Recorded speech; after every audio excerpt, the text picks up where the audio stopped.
ஸ்ரீமதே ராமானுஜாய் நமக. ஆழ்வார் எம்பெருமானார் ஜீயர் திருவடிகளே சரணம். ஆச்சாரியர்கள் திருவடிகளே சரணம்.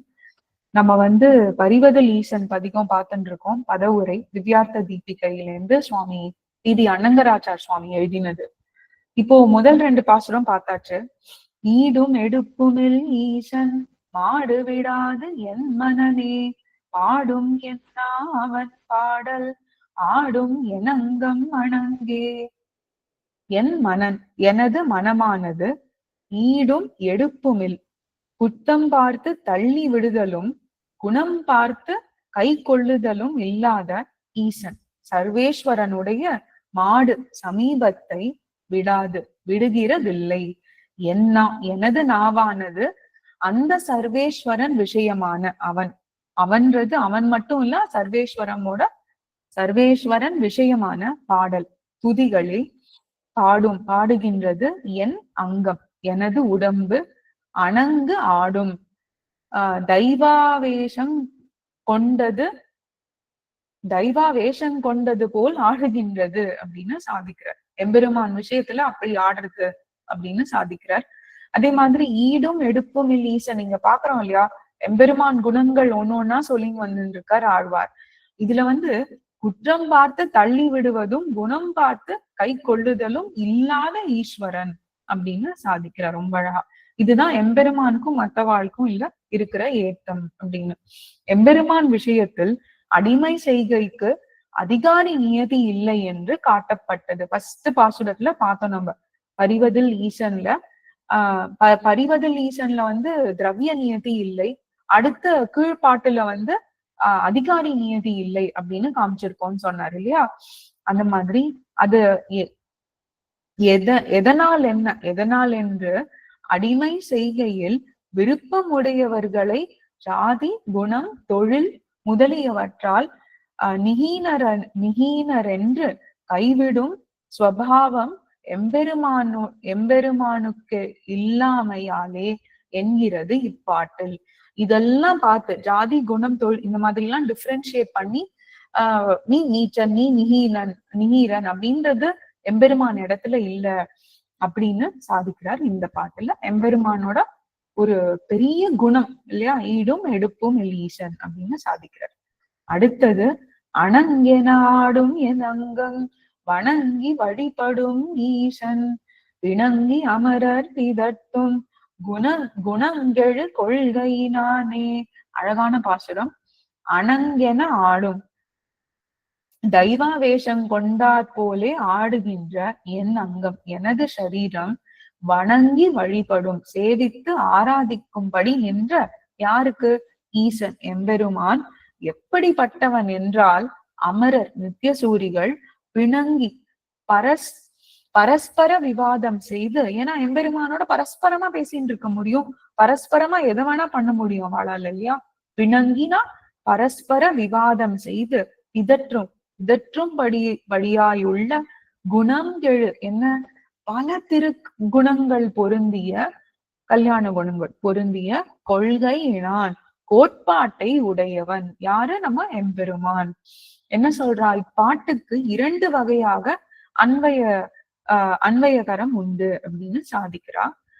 பாசுரத்தை உள்ளபடியே அன்வைத்து, எப்படி யூஸ்வலா என்ன சொல்றதுன்னா பாசுரம் எப்படி போயிட்டு இருக்கோ அதே மாதிரி அன்வைக்கலாம் அப்படின்னு சாதிக்கிறது.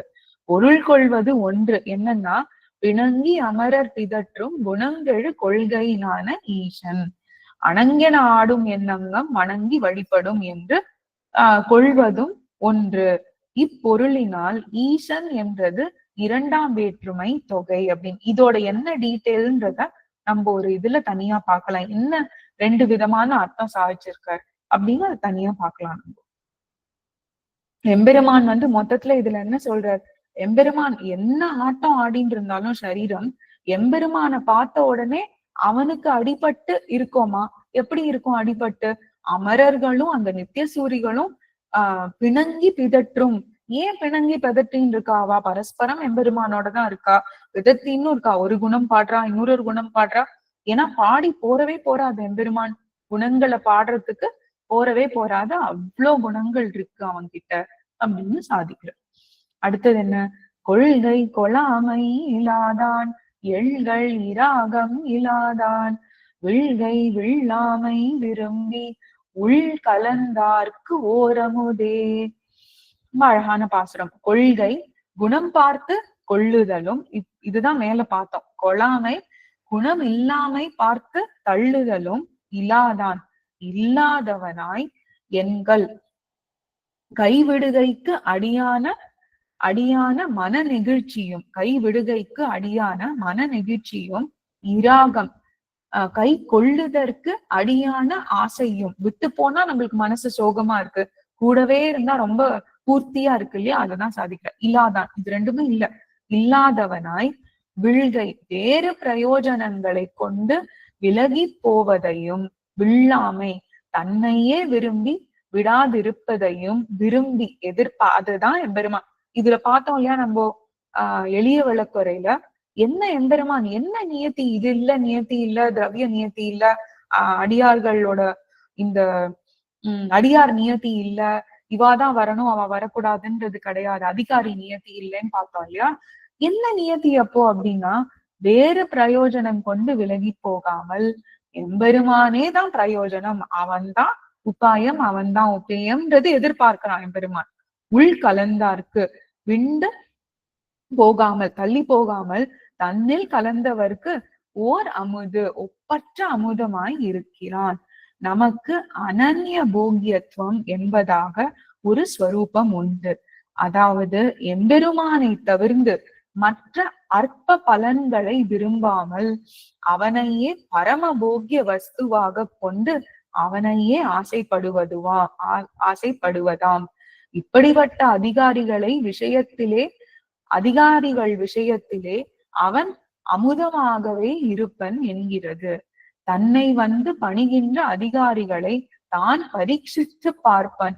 இவர்கள் ஏதேனும் சுத்திர பலன்களை பெற்றுக்கொண்டு நெகிழ்ந்து போய்விடுவார்களா, அல்லது அவற்றில் நசையற்று நம்மையே பரம பிரயோஜனமாக பற்றுகிறவர்களா அப்படின்னு பாக்குறான். எம்பெருமான் டெஸ்ட் பண்ணி பாக்குறான் என்று பார்ப்பான். அகன்று போகிறவர்களாய் இருந்தால் சுத்திர பலன்களை தந்து அவர்களை அகற்றி விடுவன். சுத்திர பலன் எதிர்பார்த்தோம்னா அதுதான் தந்து அவனே தள்ளி வச்சுருவான் நம்மள, மற்றது எல்லா விஷயத்துக்கும் போயிட்டு இருக்கலாம். அங்கனம் அல்லாதவர்களுக்கு தானே முற்றூட்டாக இருப்பன்னா, முற்றூட்டாக ஃபுல்லா கம்ப்ளீட்டா எம்பெருமான் அவனோட ஸ்வரூபத்தை அப்படியே தந்துடுறானா மத்த வாழ்க்கை அப்படின்னு சாதிக்கிறார். இது ரொம்ப இம்பார்ட்டன்ட் பாசுரம். அனன்ய பிரயோஜனம், அனன்ய போக்கியத்துவம் என்னன்றது காமிக்கிறார் ரொம்ப அழகா. எம்பெருமான் திருவடிகளே எல்லாம் அப்படின்னு அதுல இருந்து வர்றதுதான் அமுதம் அமரர் கட்கிந்து. எப்படி அமரர் வந்து நீச்ச வஸ்துல போய் இது பண்றாளே அப்படின்னு சாதிக்கிறார். இது நாளைக்கு அன்வயிக்கலாம். ஸ்ரீமதே ராமானுஜாய நமக. ஆழ்வார் எம்பெருமானார் ஜீயர் திருவடிகளே சரணம். ஆச்சாரியர்கள் திருவடிகளே சரணம்.